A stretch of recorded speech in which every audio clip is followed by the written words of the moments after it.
ফেনীর বন্যা পরিস্থিতির কিছুটা উন্নতি হলেও সদর উপজেলার ৩টি ইউনিয়ন প্লাবিত হয়েছে। পরশুরাম ও ফুলগাজীতে পানি নেমে নিচের দিকে গড়াচ্ছে, ফলে ছাগলনাইয়া উপজেলা সহ ফেনী সদরের কাজিরবাগ, মটবি, ফাজিলপুর ও ধর্মপুরের আংশিক বন্যা কবলিত হয়েছে। নোয়াখালীতে বৃষ্টির পরিমাণ কমায় জলাবদ্ধতা পরিস্থিতির কিছুটা উন্নতি হয়েছে। পানি নামছে ধীর গতিতে। বৃষ্টি কমলেও শহরের বাসিন্দাদের দুর্ভোগ কমেনি।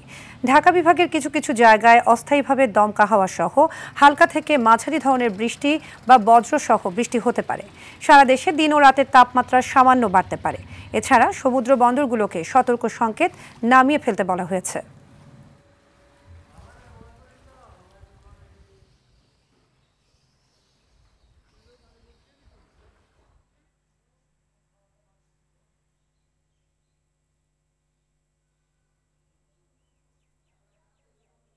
গত 5 দিন পর্যন্ত এখানে ভারী বৃষ্টিতে অনেক রোডঘাট তলিয়ে গেছে এবং সাধারণ জনগণের অনেক দুর্ভোগ হচ্ছে। ফেনীবাসী সেটা হচ্ছে যে স্থায়ী একটা বাঁধ নির্মাণ করতে যাচ্ছি। বাড়িতেও পানি 1 গিরার মতো পানি এবং ঘরে আর মনে হয় 5 ইঞ্চি পরিমাণ আছে পানি উঠার। আমাদের সমস্যা বাড়িঘর সব ডুবে যাচ্ছে। আমাদের সব কিছু বাড়িঘর সব ডুবে গেছে আর রান্না টান্না করতে পারতেছি না।